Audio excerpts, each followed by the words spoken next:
These mics are sick. Yeah, we got them custom painted. They're super cool. We'll bring Craig. No, dude, not again. Not again. Dior, this is Is that Ryan? This is Ryan. He plays the assistant satyr to Canlis. Hey. Don't sit down, not on the couch, please. No, By the way, this is my guy. this is Dior. Don't encourage this. This is Dior. She plays our Clarisse. We can have a one-on-one. I'm sorry. Just can we hold for a second? We don't have to cut. We don't have to do tails. But can we just hold for a second, please? Be nice. No, I hear you. Just over here. Yeah. Okay. Inside voice. Inside voice. What is your issue? Okay, I'm hearing you. You want... Okay, I don't have the jurisdiction to make you a full satyr. Whoa! You can't say that. This is a Disney show. There are children watching. You're gonna get me fired. Hey. Seriously, don't. I missed don't you. Talk. Don't talk to How him. are you doing? Okay. What's been going on? Tell me.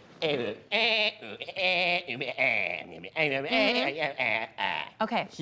I'm gonna be so honest. I have no idea what you just said. He Can wants. you translate? You speak it, right? Yeah, I do. He wants to become a full satyr. Okay. He's trying to say that he's ready, but he's not. And, He's fully grown. well, okay, I understand that he's a grown He's man. like 6 feet taller than you. Okay, first of all, he's like maybe a couple inches taller than me. if 6'7". anything. No, you're not that much taller. Get out of my set, please. Love you. I'll see you soon. Talk to you next week.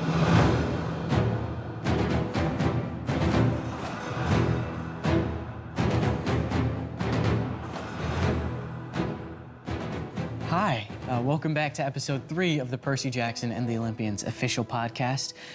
This is a very important episode to me, even though I'm not in it, as I'm sure it is to many of you, finally getting to see the Ironclad for the first time. But the reason this is such an important episode for me to talk about is because I was there the entire time, even though I wasn't on camera. I was traineeing under the camera department.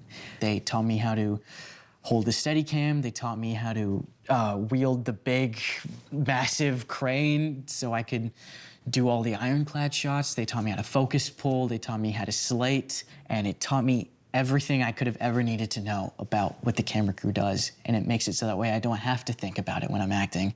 But without further ado, our first guest on is someone who understands that better than me, probably, because she trained under them more than I did. Dior Goodjon, our Clarisse. Thank you. Thank you for being here. Thank you for having me. I'm so excited to have you on because you, I think of all the people I've ever worked with, have the most intense preparation and dedication. Thank you.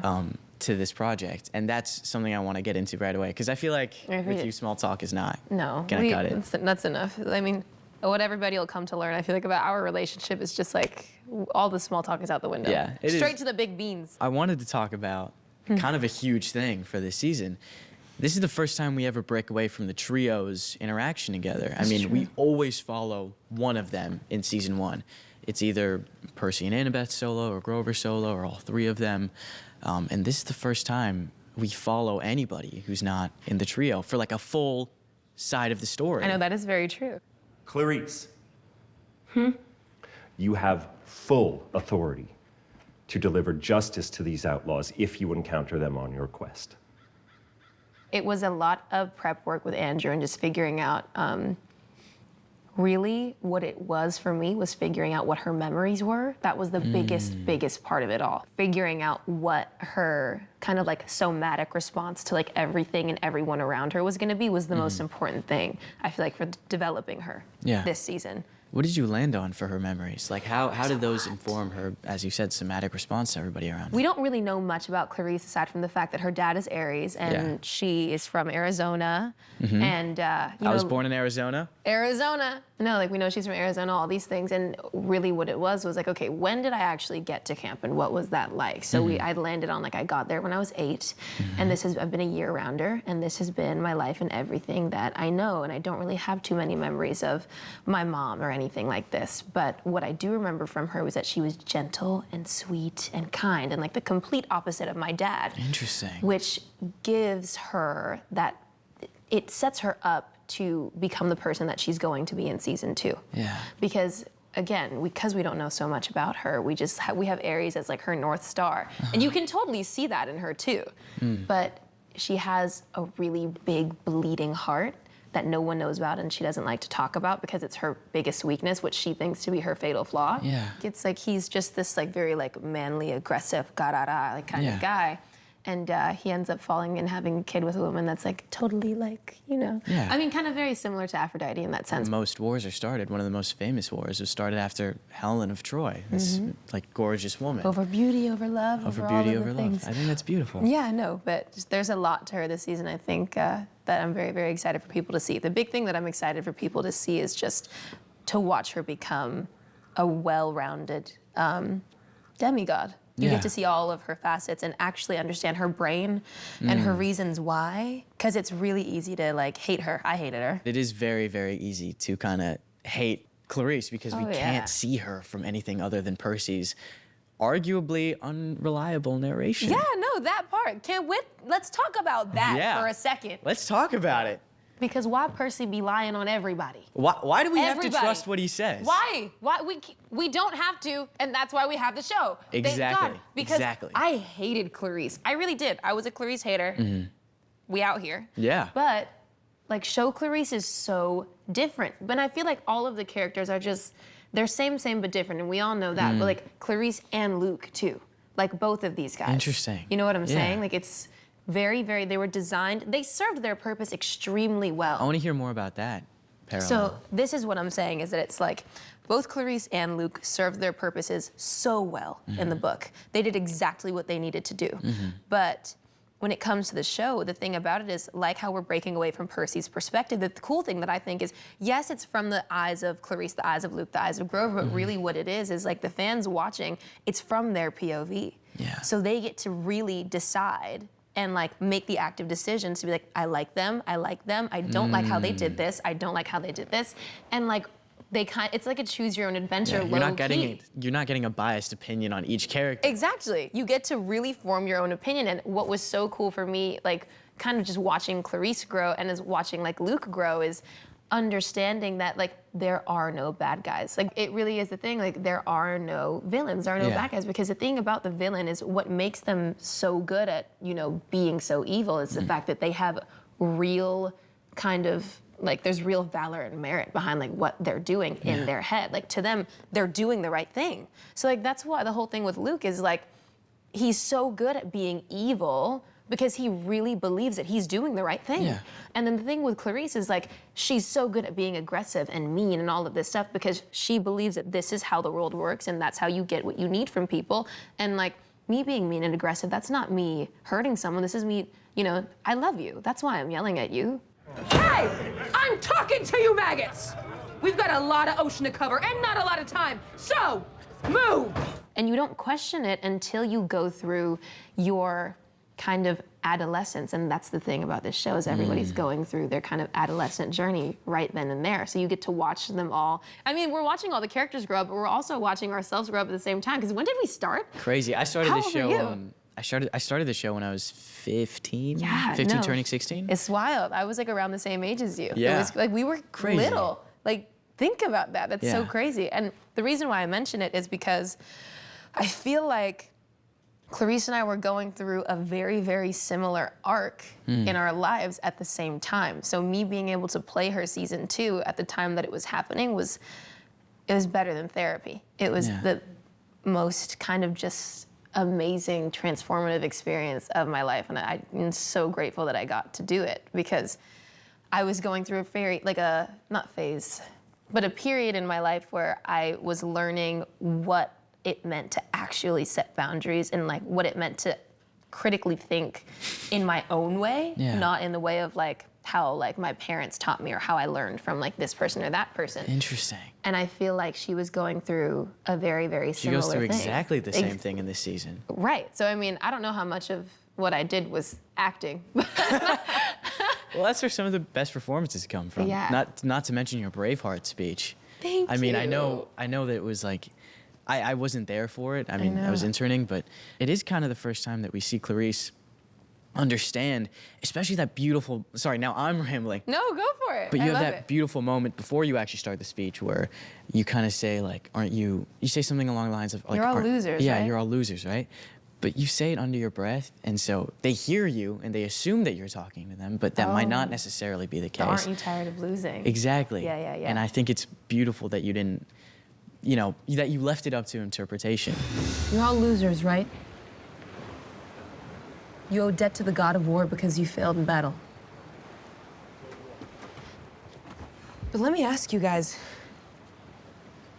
what do you owe to yourselves?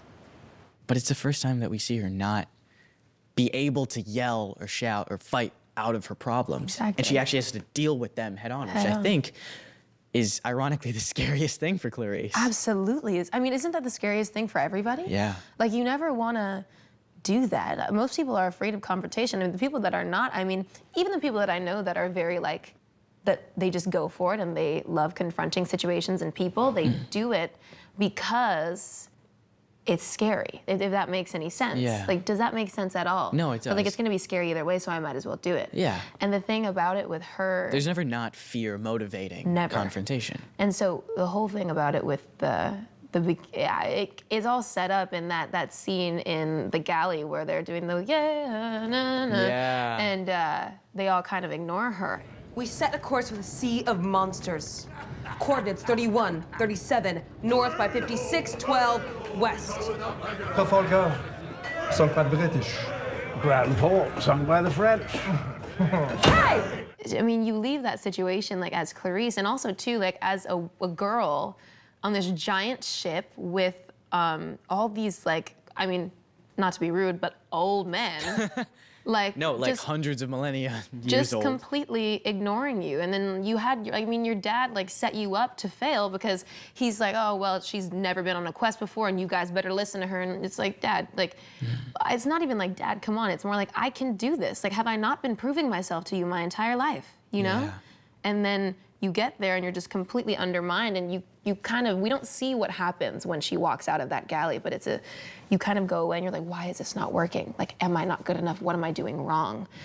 And I think what I decided had happened for her in that moment there is you plant the seed of like two choices put in front of you, and you can either make the decision to kind of self-loathe and be in that loop, that endless loop, and it just keeps going and going, or you can actually make a change and do something about it. And so that seed kind of gets planted in the time between that scene in the galley and then that scene on the aft of the ship, and like, boom, it sprouts, and she goes, aren't you tired of losing? Maybe this is more than just another tour of duty.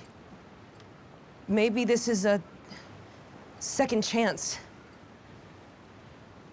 to change how you're seen, to change your fate. You all have that chance right now to become the heroes who found the golden fleece.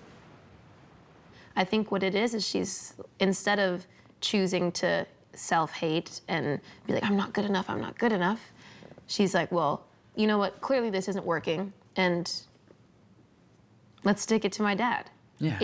His way doesn't work. My whole life I thought I had to do everything his way, and it doesn't work. And it's kind of liberating. It's liberating to know that and be like, huh. Totally. So I can do something different. Why not? Let's try it. And then that's what happens. Well, there's that beautiful line when you like meet him. And sorry, I've been saying beautiful a lot. I mean, it is. I love it when you say beautiful. It's beautiful. It's beautiful. But there is that beautiful line where you see him for the first time and you're like, I'm humbled by your presence. And he's like, humble's for losers. But if you didn't bow, he would have like smited you or something. There's like no winning. Lord Ares, Father, I am humbled by your presence. Humble's for losers. Get up. That scene was a lot. There was a Also, just working with Adam. yo. First of all, He's amazing. He's amazing. You would totally think he's just like this like Rottweiler of actually no, that's actually perfect. Rottweiler is the best way that I can describe Adam because I see that. like they're aggressive, like you think they're mean, but like they smile when they pant. Like that's like the whole thing. So like you think he's all grr, and he is, but he's like the sweetest guy in the world, and he has like such two a little funny girls. like family man. Oh yeah, he's such a dad. Whenever I think about the children of Aries, I always think about those twins. You know, those like guy twins. Yeah. I can't really recall like a prominent female child of Aries, which is why I'm so happy that We have a Clarisse, right? is so prominent. This is the thing. She does so much for like, I mean, I don't want to say for the culture, but she does so much like for like the like little girls out there. So much where I just feel like to be able to have representation, because first of all, also too, there's so many kids going through the same thing that she's going through, and I know this because I was one of those kids, and you never have representation for situations like parent-child relationships like that in shows like this. You always see relationships like that in shows that are far more like dark and far more kind of just like a kid wouldn't be watching a show like that. So then you go through your entire like childhood life being like, well, I'm the only one going through this and blah, blah, blah, and kind of feeling singled out. And I think I'm just really, really grateful that Clarisse exists because, again, like her arc this season is so wild. She goes through this entire transformation where we all love to hate her in the beginning. Like, of course, we love hating Clarisse. That's the whole thing. And then she kind of grows into this person. She completely transforms and just grows into this almost like lovable character that you're like, huh, I think I might actually like her. And the big thing that makes me happy that she exists is that the kids that are going through what she's going through get to actually watch her change and kind of see that, okay, it can get better, and it most likely will, because it did for her. And I think that's the most, it lends itself to how amazing the writers are. When you return to the underworld, it won't be to Asphodel. It won't be to the fields of punishment. You will be exalted in the fields of Elysium. Who's with me?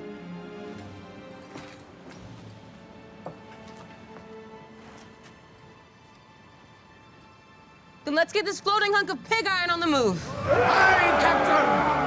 Okay, and now we have our next guest on, our executive producer, showrunner, and writer, Craig Silverstein. Hey. Thank you for being here. Thank you for having me. I wanted to talk about Mitch's backstory. Why Blockbuster an undead Mitch. employee Blockbuster of Mitch. Blockbuster. Well, it started with the whole thing of, we didn't want to do, in the book, they're all Confederate soldiers. Yeah. And so what does Clarisse say, which we also took from the book, that the soldiers who die, who lose in battle, those owe a debt of service to Ares. Who are they? These losers, those are your line officers. Raise them from the grave, too.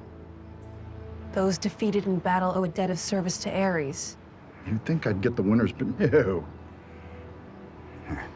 Anyway, soldier, it's your time to shine. So that opened us up to all soldiers throughout all time All and all history, losing all battles. points, yeah. And then we're like, oh my God, we can just do any, throughout time and have this I mean, that must motley be crew. a writer's dream. It was great. And we Yeah. had all this research into all these losing battles and stuff. And it got, we were trying to say, oh, we could have like this British redcoat and this Viking and this Russian steamship guy who went down. And then Tamara, who wrote the episode, pitched, what about this guy who, is a Blockbuster guy and he went down in the streaming wars, because Blockbuster lost streaming wars. And she was always pitching kind of this style of jokes that were like great, but like maybe like a little outside of what we thought, could fit in the tone of the show. Yeah. And I was like, okay, yes. Now we have it. We have it all. I know. And she Tamara went, got her "What?" She was piece. like, yes. She loved it. At long last. Yeah. He's one of my favorite parts of He this was awesome. episode. He's amazing. He's So amazing. funny. Oh my gosh. Yeah. Funny story, I have like an entire catalog of, I have a folder just for Mitch in my phone of photos that I took of him around the ironclad. I think I need to put them out when the show comes out. Can we cut to those, please? Can we throw them up on screen? I know, I need to do like a little like Mitch appreciation post And I hope on my people notice Instagram. that everyone's got a weapon and he's got his scanner. inventory. Oh, yeah. But it's sort of like holstered. Quick fire, Yeah. like scanner. I love it. Yeah. This town ain't big enough for the both of us. Yeah. He was What's like your amazing. personal favorite soldier that you think might have gone unnoticed? I in the actual episode? actually have a real soft spot for the Japanese Imperial soldier, So do especially I. because in some of the takes of the sea shanty, like they're all singing and he's kind of like I know, okay. very, he was like very- nodding along, like, I'm kind of into this, but I don't like these guys. While we're on the topic of that, I know that there's a funny story behind the origination of the sea shanty, Yes. which when I was watching the episode, I had no idea how it came to be. Yeah. And it was just this fully fledged sea shanty, and I thought it was just Great a generic one, one. yeah. And they started singing like, "Oh, we hail, we sail from Asphodel," Asphodel. and I was like, "Oh my What? god." Asphodel, yeah.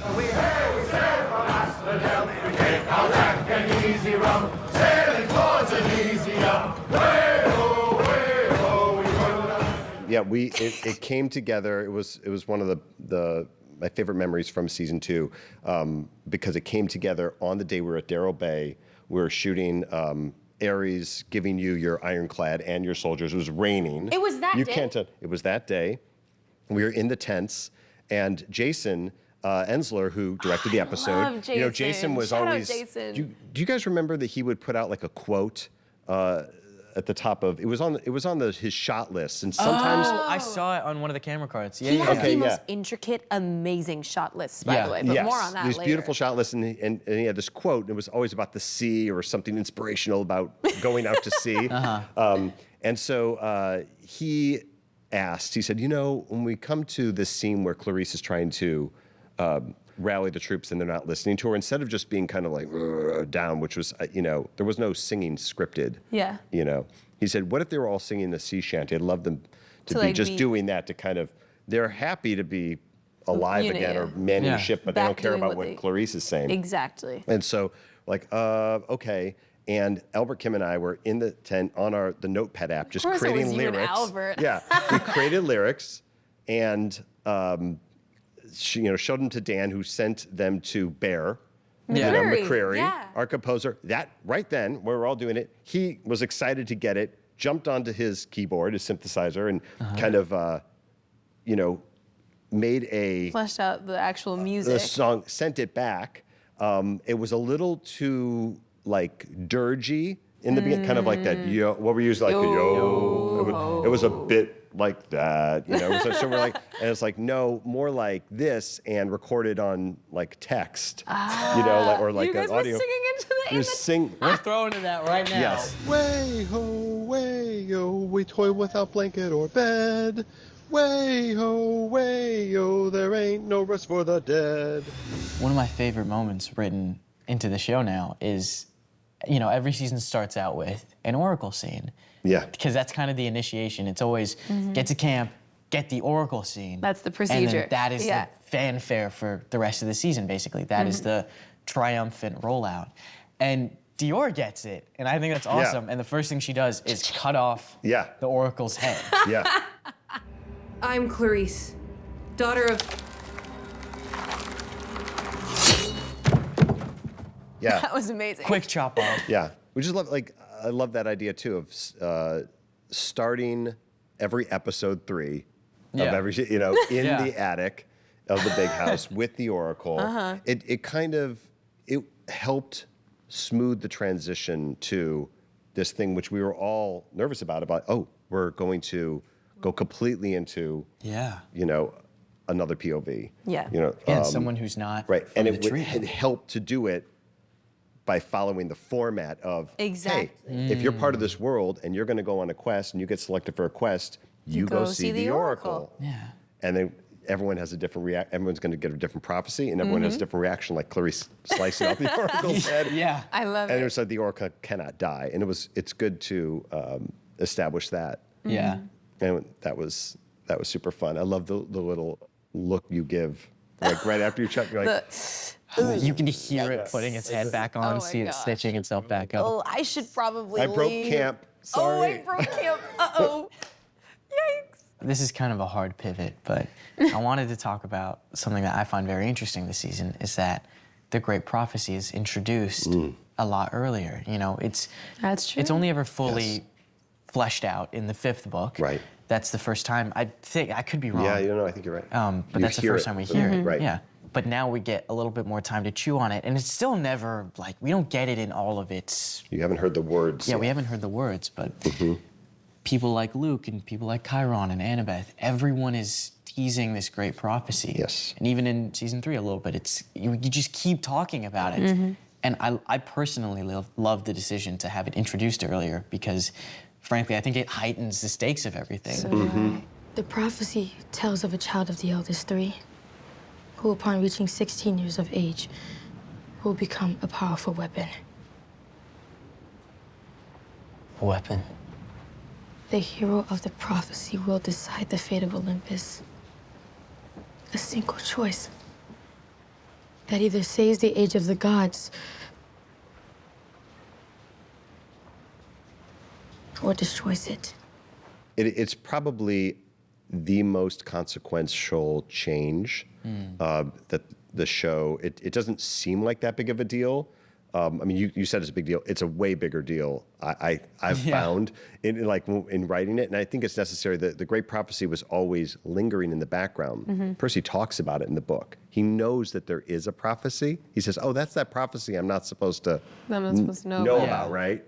Like, yeah, like okay. Well, we're like, our Percy, I think he'd keep dig a little deeper. He'd keep digging, and there's a bit of a reference, to it. I feel in the first book when Chiron's talking to Percy at the end of camp. Now we're dealing with two prophecies, the quest prophecy and the great prophecy, and we're having to balance that now. Yeah, and it does change the way that some of the scenes and the beats, work because they do have to take it into consideration now. Yeah.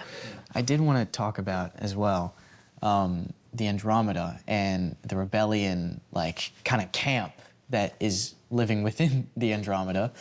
It's kind of the first time, I talked to Rick a little bit about this as well. It's the first time we see the inner workings of the rebellion army. I mean, I do know that a lot of fans are thinking like, well, wait a minute, who is this Allison and why are we creating a new character? But I think it makes sense in the context of that kind of three-dimensional storytelling we were talking about earlier, in that you are able in the TV show to be with Luke and his team in a way that you simply can't do if you're in Percy's head the entire time.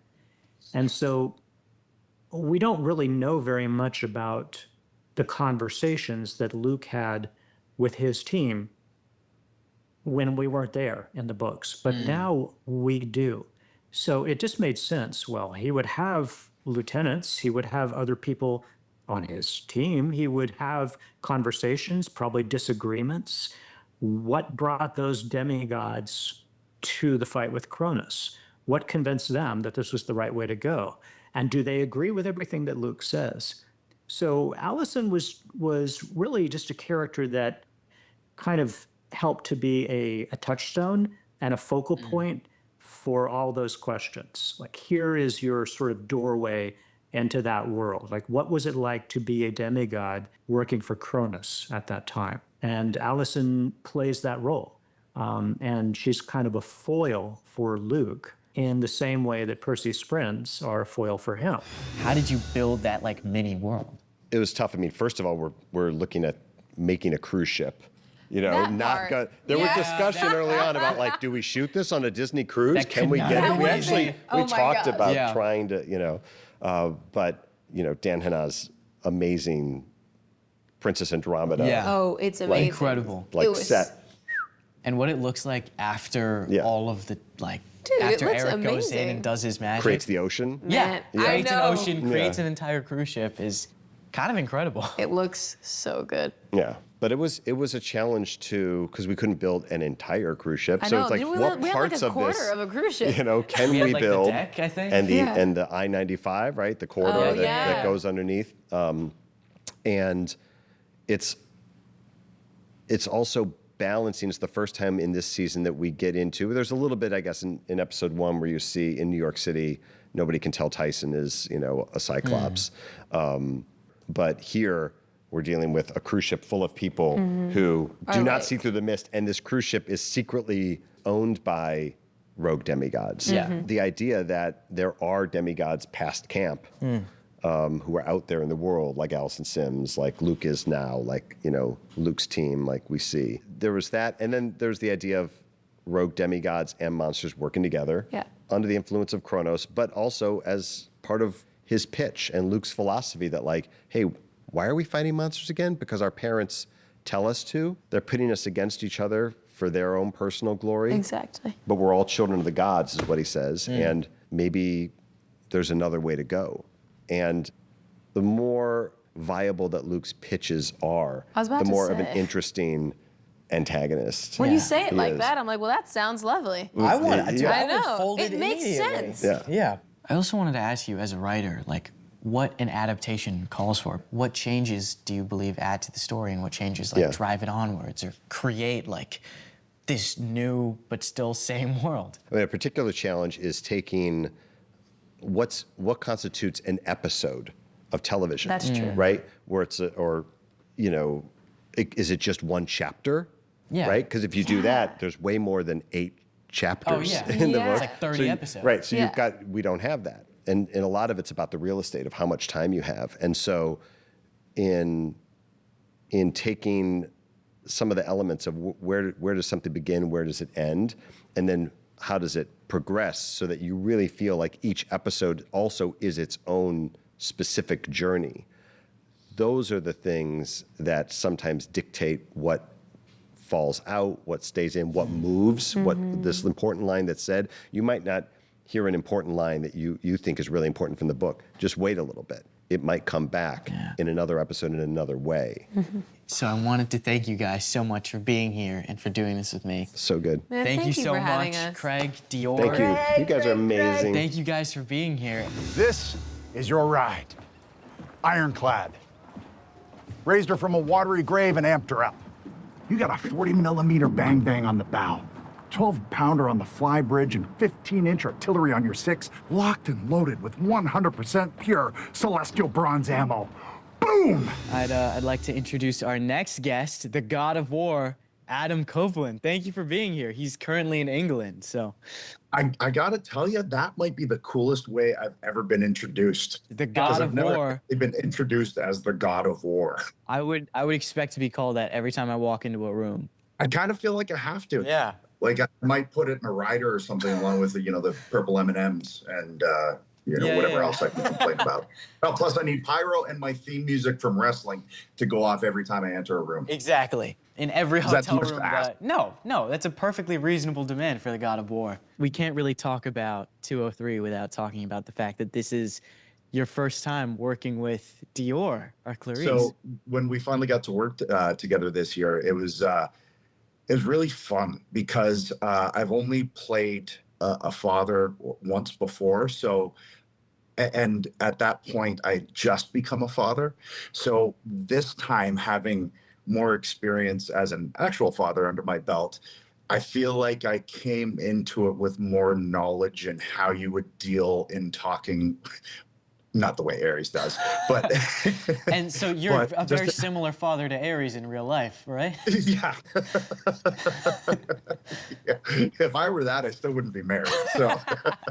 Actually, one of my questions that I wanted to ask you was, you're such a good dad in real life. Like, you are such a good example for anybody to look up to, let alone like kids, that it's weird seeing you play like an awful father. Is it difficult to be like this terrible dad when you're like genuinely such a good dad in real life? Aries is such a fun character. I mean, the second I laid eyes on my audition sides when I got them, I went, oh man, like this is a barrel of laughs waiting to happen. Like if I could get this guy's fun. Yeah. And I think that's what I found first with Aries was the humor. And that really connected with me. And I wanted to try, if I got the role, to really focus on that. And also part of his humor is just what an arrogant, lousy God he is. And how he treats his kids, although I do find the relationship with Clarisse so interesting. Yeah. And I really like that we're getting to dive into the layers of just their strange family chemistry. Yeah. At the end of the day, she is still your daughter, and you have that scene in the diner when you have that line where you go, even my own kids. Well, I still don't like him that much. I hate kids. All of them. I hate my own kids. Maybe less than other kids, but still not fond of them. Look what I made.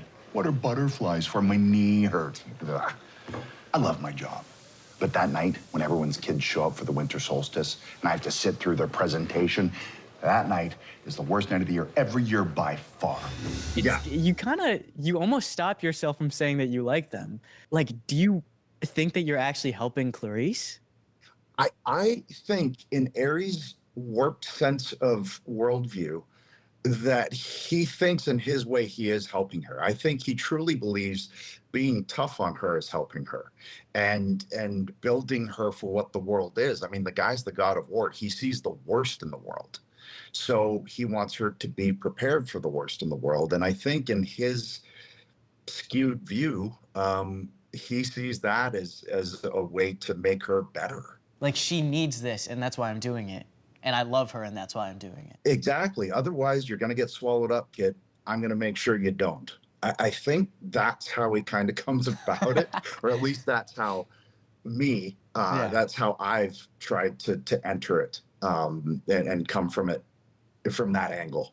In our diner scene, which is like still one of my favorite things I've ever put on camera in my life. Me too. That was so much fun. I think you got me mixed up with someone else, kid. No, I don't. Satyrs eat tofu. Satyrs worship flowers. Satyrs sing songs about their feelings. Satyrs are not fans of mine. Satyrs are children of nature. Nature is brutal. Red in tooth and claw, right? Maybe unpleasant, but that doesn't make it untrue. You are the champion, all of that. I respect it. Well, it was interesting because that was the scene I read for in my audition. Did you really? And yeah. So, and I really had fun with it. But obviously didn't have the props and everything that we had in the actual scene, so that just added so much more. But I found the humor in that scene in the audition, and I wanted to make sure that I didn't lose that. And thankfully, Jet's awesome. She's our best. director for that episode. She just said, "Keep doing what you're doing, man." Okay, awesome. I remember she came over and like told you to do more, which was great news for you, bad news for me, but. She pulled me aside. She goes, "Can you make the burgers jump?" I was like, "I think we can make those burgers jump." Yeah, and then you definitely did. Thank you. I can't be the only one who sees it, right? No, not at all. Any child of Aries, especially Dior this season, I think their biggest challenge is when they can't just yell at something to make it go away. And I think Dior goes through that with the soldiers. She has this beautiful, like, Braveheart speech where she's like, "Aren't you tired of losing?" But she kind of says it to herself. And she has to, like, rouse her men, right? And I think it's funny that every child of Aries, including Aries himself, just cannot grasp the idea of something not submitting by force. Yeah. I mean, that's the way of things. That's the law of the jungle. That's the rule of nature. That's how he pictures everything. And I think it dumbfounds him when he runs into things that go against that and succeed against that. I think that is what can knock Aries on his heels a little bit. I wanted to ask, oh, by the way, I'm sorry, we haven't even talked about this yet.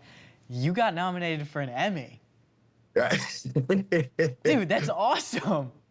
It's kind of crazy, man. Like, I didn't have that on my bingo card. Or let's put, I got the call, and I've said over the years, like, I don't know, I don't call myself an actor. I just I always had a problem with that for some reason. I don't know. And so when we got the call that I was nominated, Beth said, "So, are you an actor now?" Okay, it took you getting nominated for an Emmy to call yourself an actor. Another hard pivot here. I wanted to ask, how does wrestling translate to literally being the god of war? Because, playing such a physical, like, a physically dominating character. Is it one of those things where you like kind of leave behind everything else and you're just like, this is its own thing? Or do you bring stuff from Edge into Aries? It's interesting. I feel like with Aries, yes, there's a little bit of the pro wrestling persona or at least attitude in Aries. More so than any other character I've ever played, for sure. I felt like I was able to dip into my wrestling experience for this guy, and it would fit because he's a god, so he has to be like larger than life, and his persona has to be big, and it just has to be bigger, and that's what pro wrestling is. Because sometimes you're in a football stadium and you have to translate something to someone that's 80,000 people away. So you have to play it big. And I think theater is probably the closest thing I can think of as an example. It's theater in the round. So you have to make it huge. And I feel like those aspects I pulled with me into the performance of Aries. Like slamming the table and like, that was Pro Wrestling 101. Yeah. Well, I'm sure Dior would say this exact same thing, but getting to work with you, especially like that young on season 1, that informed so much of like what I knew I wanted to be as an adult actor. You know what I mean? Like I learned selfishly so much just by doing like a 2-minute scene with you. And I'm sure Dior would say the exact same thing, but getting to work with you was incredible. I've loved my experience on Percy. Like it just, I'll take it with me forever, you know, and to see the joy that it's brought my daughters, you know, they absolutely love the show. And here's the thing, they would absolutely love it if I weren't on it. Yeah. Thank you I know it's late, so I'll let you get some sleep, but thank you for being here. I love talking to you whenever I get the chance. Thanks, and see you soon. See you soon, man. Watch and listen to the Percy Jackson and the Olympians official podcast, available on Disney Plus and wherever you get your podcasts. And don't miss Percy Jackson and the Olympians, now streaming on Disney Plus.